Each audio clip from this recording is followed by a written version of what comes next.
Hi and welcome to AWANI Review. I'm Fana Sheh.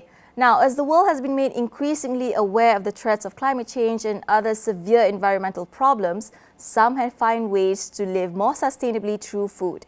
We have with us CEO of Umami Meats Mihir Pershad, an enterprise that creates a new type of food system that keeps fish in the ocean, cultivating delicious, not caught seafood for a more sustainable future. Thank you for joining us, Mihir. Thank you for having me. Glad to be here. Yeah. All right. So now tell us a little bit more about your company, Umami Meats. I understand it's a company that is based on cultivating seafood in labs. Do you mind explaining a little bit more? That's right. So we do what's known as cell-cultivated fish, which starts by isolating a stem cell from a fish in the wild, and in our case, from endangered species of fish that are not farmable commercially. We then take that stem cell and isolate the best one that will grow and taste the best. And then we produce a large volume of that cell by letting it grow in bioreactors or in large fermentation vessels. We then harvest down mature muscle and fat cells from this fish and then create fish products from those. So it could be a fish fillet, it could be a fish finger, uh, or it could even be something that's portioned for hot pot, for example. Yeah. I mean, they all sound so delicious already. But tell me about the vision behind Umami Meats. What makes you arrive at this concept of cultivating meat in labs? So I actually started working on biotechnology for the traditional seafood sector, working on things like vaccines and diagnostics to help protect fish farms and shrimp farms from disease. But this is, I think, a big problem most people don't know is that it's actually quite risky to run a fish farming operation today because there's a real threat that disease can wipe out your whole farm. And that means insecure food supply for us. Uh, and there's also quite a lot of seafood that cannot be farmed today. So my view was that a new third production method would be needed to help replace diminishing wild catches of these endangered species of fish, which we couldn't farm. And so the goal of Umami Meats is to become the technology provider to power that third manufacturing method. So it's really like replacing old means that may not be as sustainably now to create a new innovative way of basically getting food on the table, right? Making more food that is sustainable for the future. Now, that is one part of it, but also I think the viewers would probably like to know what are the key nutritional benefits of lab cultivated seafood compared to conventionally sourced seafood like fishing. I understand from your website you said that pregnant women can't eat sushi and it's not the fish's fault. I find that that statement is something that is caught my eye. So explain a little bit more to me about the quality of the seafood that you produce and the key benefits to it. Sure. So I think anyone who's been to eat high quality seafood typically will look for freshness, cleanliness, and sort of certain flavors that indicate high quality fish. And I think the challenge is increasingly oceans are getting warmer, it's taking longer to catch these fish and bring them to shore. We're seeing declines in the quality of some of the fish that we're eating, increases in parasites due to warmer waters, antibiotic residues from farmed fish, and heavy metals and microplastics in both farmed and wild caught. And both wild caught and farmed have a very difficult problem because these are all environmental contaminants. So they're very difficult to prevent from getting into our food system. The benefit that cultivated production has is that we're manufacturing in a contained environment. So we can sterile filter the water, we can make sure there's no plastics, metals, antibiotics going into the system. So we can get very high quality flavor, good protein, high omega-3, kinds of things people want to buy without the negative are hard to avoid. Yeah. But okay, all that is great. But when it comes to consumer, I understand taste and the texture or anything like that is also a priority, right? So how does the taste and texture of lab cultivated seafood compared to the normal fish that we eat differ? So how have you received any feedback from consumers or chef regarding the sensory experience of this kind of food? Yes, so I think definitely true that taste and texture are the most important when you're choosing food, and then price, and then everything else. And so I think from our perspective, the goal is to create the best seafood that's available and to then make sure that it meets other criteria people use to purchase. So we have worked with partners like Stakeholder Foods in Israel to produce a 3D printed fillet. We actually had multiple senior members of government try that product, including from the Singaporean government. The attaché to the embassy in Israel was able to try that product. And we saw, I think, really wowing those who have tasted the product and how close it was that they wouldn't have necessarily known if they just based on taste and based on the feel of the mouth that it wasn't a real fish if we didn't tell them. I think that's the goal. The goal is that actually in a blind test, we want more than half of consumers to pick us because then we know the product is actually good enough. Yeah. I mean, I think we were in communication before of hoping that we can get the food here because your company is based in Singapore and we're in Malaysia. But we hope someday that we can probably taste and judge for ourselves. But drawing on that, if I'm a consumer, for example, if I were to go to any supermarket and I see sort of the normal fish fillet, for example, that we see in a frozen food aisle, and probably the lab cultivated one with all the information on it, I think people sort of gravitate towards what they're familiar with. So there is some sort of an acceptance that people in their head would have, when it comes to this kind of products, because it's lab cultivated meat. It's not really that familiar and it's not really as much in the market. So how have your consumers actually responded to this concept of lab cultivated seafood? And what challenges have you faced in terms of, acceptance? Sure. I think anything new, especially in food, faces this hurdle because it's unfamiliar. And I think food is so deeply tied into our upbringing and our cultures that people are hesitant to give up things that they've grown up with. But I think really that's the benefit that cultivated can provide. If we're working with a species that's endangered, that may disappear in your lifetime or your child's lifetime, we want to preserve that cultural heritage, and cultivated cells enable us to do that for species that are otherwise going to go extinct. So I think that kind of positioning also helps people to understand why cultivated may be necessary and why it can be helpful. But you do still have that novelty factor. Our strategy is to work with chefs who are well established and known for high quality seafood to help introduce the concept of cultivated to consumers and to show them what it can do for them that a traditional product can't. For example, a pregnant woman eating tuna because there's no mercury contamination.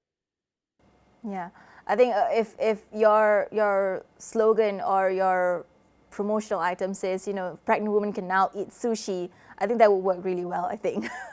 So, right. Another factor that goes into, this process, I think, is upscaling this kind of method and making it, to the consumers, to the table of people to eat.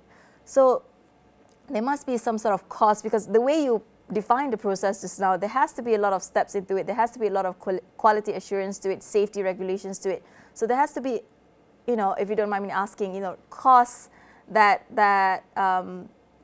you would need to sort of make sure that the products that you're producing are of quality. So producing lab cultivated seafood essentially compared to traditional fishing or aquaculture method, for example, what are the costs to it when you compare the two? And also, what are the costs to consumers as well? A lot of people, there are already plant-based food, for example, in the market, and you still see a lot of people going for, cheaper options, for example, that are more affordable to them. So the cost for making this product and also the cost to the consumers, do you mind explaining a little bit further? Sure.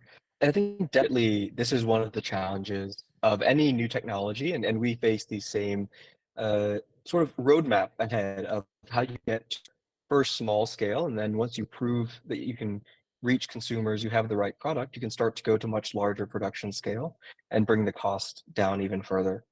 So with cultivated technology, we're largely from manufacturing technology that was used for pharmaceuticals. And so pharmaceuticals have a very different cost structure than food. And so there are a lot of assumptions that were made, a lot of technologies developed where price was not a concern in their development. So now most of our work is focusing on bringing down the cost by, for example, replacing a pharmaceutical ingredient with a food grade ingredient because you could buy pharmaceutical grade sugar, for example, to feed your cells, but that's much more expensive than sugar that we all buy and use in our tea and in our coffee. To secure the partnerships with the suppliers to help us bring those input costs down. But our goal in the next couple of years is to actually be selling products to consumers at basically the same price point they're paying for that product. So our strategy is to start with more premium products, the same way the electric vehicle started with the sports car, and now you're getting more common everyday travel vehicles. We're going to take a similar approach. So we're starting with eel. Unagi is a premium fish, quite expensive. You find it in Japanese restaurants, but we can use that to get to the market and sell eel at the same price as traditional eel. And then we can bring grouper to the market, and then eventually we can bring more and more species. But always the goal is the same price consumers are used to paying, because we know inflation has been strong this year. There's already a lot of pressure on people's budgets for food. We don't want that to be a long-term burden.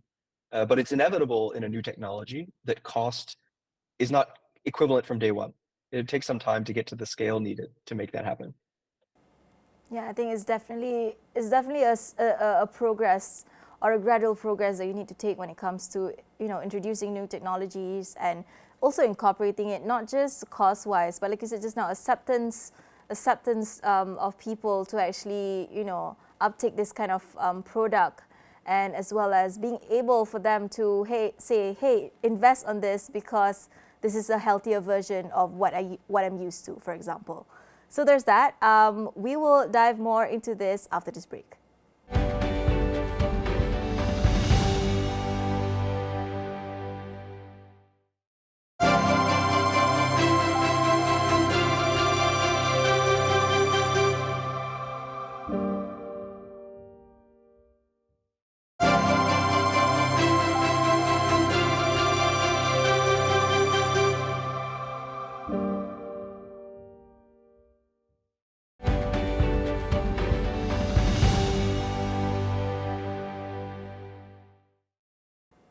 Hi and welcome back to AWANI Review. I'm Fana Shea and I'm joined by Mihir Pershad, CEO and founder of Umami Meats, a company based in Singapore with the aim of creating sustainable food, seafood specifically, and keeping fish in the ocean.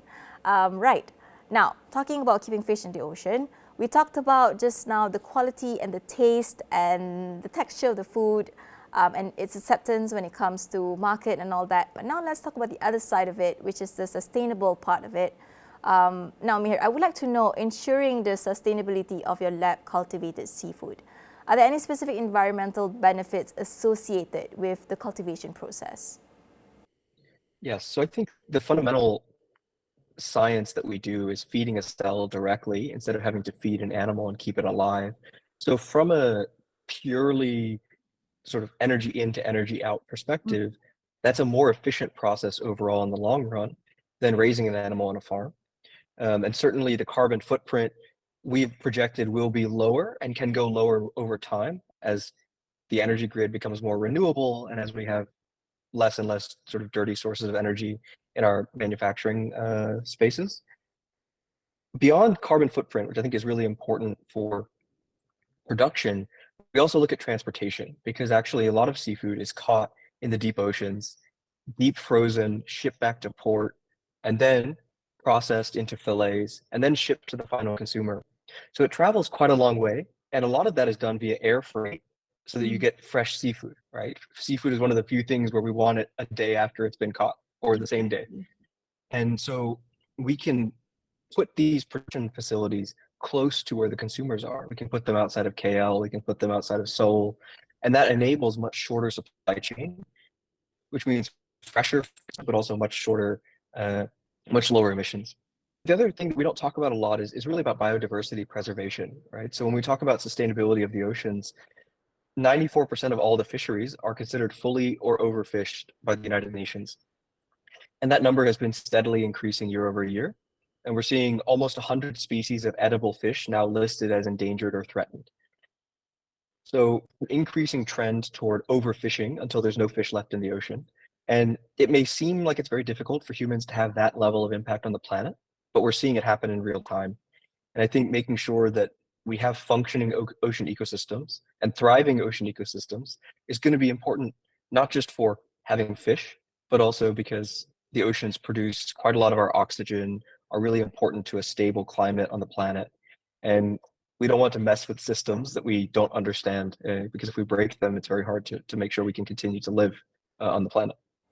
Yeah, I think that's a very noble quest for people to think about, not just eating the food, eating the fish that we have every day, right? But also think about where they came from and, whether or not they are endangered and whether or not the process of getting the fish on the table could be detrimental to the species. So I think that's one school of thought that we probably overlooked when we're enjoying our meal and when we're enjoying our seafood, right? Now, talking about a little bit more, circling back on acceptance just now, I understand the food that was meant to be produced, to be cultivated in lab, are supposed to omit, for example, plastics or mercury or something like that. And it's marketed as something that is more healthy and also with a lot of other benefits that you mentioned just now to the environment. But with regards to safety and quality of the products, how do we ensure that, or at least direct that to the consumers, that specific regulatory or safety considerations that needs to be addressed in producing lab-cultivated seafood are addressed, and ensure that the product gets to the consumers and consumers can understand that? So this is something that I think is actively discussion across the industry with the government regulators, with third-party safety and standards bodies, and then the companies themselves. And we're actively involved in these conversations in Singapore, in the US, in Japan, and in Malaysia with partners that we have in Malaysia. And our view on this is we think we have the opportunity to produce actually something that has a greater quality standard than what you catch in the wild. Because whatever comes from the wild, it is what it is, right? You can sort of make sure that it's preserved and frozen well and all these kinds of things. But you can't control what happened to the fish while it was alive, when it was in the ocean, plastic it ate, what heavy metals it accumulated. We have the ability to control that and to develop tests so that every single batch of product that is made gets quality tested for those attributes. So working with governments closely to understand where they view new tests being needed to be developed, where old tests that are already used can be applied, and where there's maybe an unknown. There's always with new technology potentially a few areas where we need to go and do research. Uh, so for example, we're partnering with the university in Singapore to do allergen research so that we can appropriately label cultivated fish, whether it is actually going to be appropriate for someone with a fish allergy or not. And that's one example of many different scenarios that we're evaluating right now.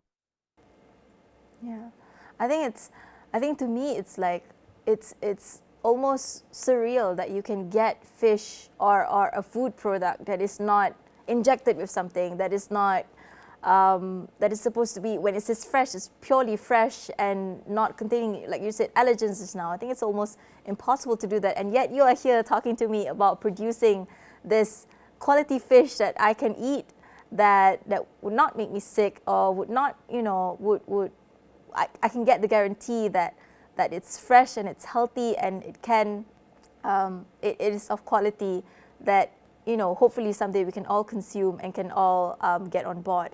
But talking about getting on board, I would like to know, just generally from your opinion, lab cultivated meat or seafood per se, is there a market for such product right now, or what is the market for such product right now? Is there a lot of uptake to it? Is it a growing market, or is this still early stages, breaching into the market? Generally, lab cultivated meat, what's your opinion on that? It's definitely a very early stage. I think there's only one company selling products commercially in the world. So some people would probably say it's not even really an industry yet, right? There's one product being sold to a few people. But I think we're heading in that direction, especially as we've seen some regulatory approvals in the US market in the past 12 months. We're expecting that we'll see additional approval or potentially even in Australia in the coming few, maybe not months, maybe in the next year or so. And so that's a really promising signal to see in the market. What we think is really needed now is a deep understanding and partnership with companies that understand food, that understand consumer, how you build awareness for consumers that don't know you exist. Because I think right now, the average person does not know cultivated and probably has some knowledge of plant-based, but maybe not such a detailed knowledge. And so I think we think about working with chefs, working with consumer perception surveys to really find for each segment what is the best conversation to have to help them understand why cultivated can help solve a particular problem or concern they already have. And some of this is, marketing, but a lot of it is really seeking to understand where do people feel the system falls short today, and how can we solve that problem for them and communicate how we're solving the problem. Yeah, I think drawing onto that, in terms of scalability, right? Do you envision lab cultivated meat or seafood per se becoming a mainstream alternative to traditional fishing? What are the potential limitations or challenges that you foresee in scaling up production, not just in Singapore, probably in Malaysia as well, that you can probably see it on aisle and people actually opting to have lab cultivated meat as opposed to traditional, the normal fish that they get? Yeah, I think the real answer is that it's going to be a generational change, as anything in the food system is. Very, very few things happen overnight because food is so tied to who we are. Our eating habits tend to be set as we're growing up with the way that our families ate and the way that we were taught to eat by our cultures. So we think that there's more pressure on the seafood side to make changes simply because the supply chain is getting less stable. And I think many consumers will see increasingly these prices that are highly volatile, which may drive more adoption of seafood compared to other kinds of meat. Because your price of chicken is fairly stable, right? Price of pork and beef and lamb is fairly stable. Prices of fish sometimes so unstable that you don't even get a written price on a menu. It's whatever the fisherman paid that day. And so I think that's potentially something that will drive more adoption quickly. But I think the reality is it's going to be almost a community education effort and a growth effort to say, in this particular country, for this type of cuisine, we can offer a certain solution that can win consumers over. And then we have to replicate that again and again and again around the world. So it's not something we can flip a switch and serve. And the biggest challenges are you have to convince traditional industry that the food system as it currently stands needs to change, and that there are ways that we can do that that help to bring all the jobs and all the careers that exist today along with us. Because that's an important piece of building a new industry is you don't want to completely wipe out uh, thousands or millions of jobs that are reliant on a certain way of doing things. Because that economic welfare is as important as the benefit we get from a healthier, more sustainable food system. Yeah, I like that. I like the fact that you said that it's about innovating old ways of the process of getting fish, for example. I'm pretty sure there's a lot of fish farmers, for example, that are relying on the traditional type of getting seafood, but at the same time, that there is no way of saying that these two process can't combine and produce something that is better for everyone, right? Right. I think last question would be on the last point that you touched just now, which is education and awareness among consumers. Because if all of you said that was just now was true, and this is the better option for consuming seafood, free of allergens, free of items or substances that may be dangerous to us. Lab cultivated meat could be the future of sustainable food. So, how do we educate and raise awareness among consumers about the benefits and importance of this process? And has there been any initiatives that you may take note of as of late? Yeah. So I think it's a hard question to answer holistically, but I think the right approach is to bring the best people into the room and to come up with a strategy that is very data driven. So going and surveying consumers in different countries and figuring out like what problems do they see in their food system now. We've done some basic research in a handful of countries in Asia, so Singapore, Hong Kong, Japan, South Korea were the four markets we tested, and we found very different mindset around why somebody would buy cultivated in each country. And in some countries, saying I want to preserve this food heritage for my next generation of my family was very important. In other markets, health was number one by a lot. And so I think it's going to be very local in terms of messaging, and the messaging should drive then how you communicate. Because if you can communicate in each market that which is what you choose to prioritize when you talk, whether is it am I talking about mercury-free, plastic-free, because people are very worried about contaminants in their food system, or do we talk more about price stability and security with local manufacturing, less impacted by currency vol changes and supply chain disruption? Every country and every group of people has their own concerns. Um, and our view is that a one-size-fits-all message won't be successful. Yeah, I mean, I look forward to having more lab cultivated meat and seafood here in Malaysia, and hopefully being able to taste Umami Meats products as well. You know, because from what we've gathered from the discussion just now, this is the way of the future, and this is how you know, we can propel ourselves to live more sustainably, to care more for the environment, and to also get quality food at the end of it. So I think that's all the time we have for now. Thank you so much, Mihir, for joining us today here at AWANI Review. I'm Fana Shea. Thank you for watching.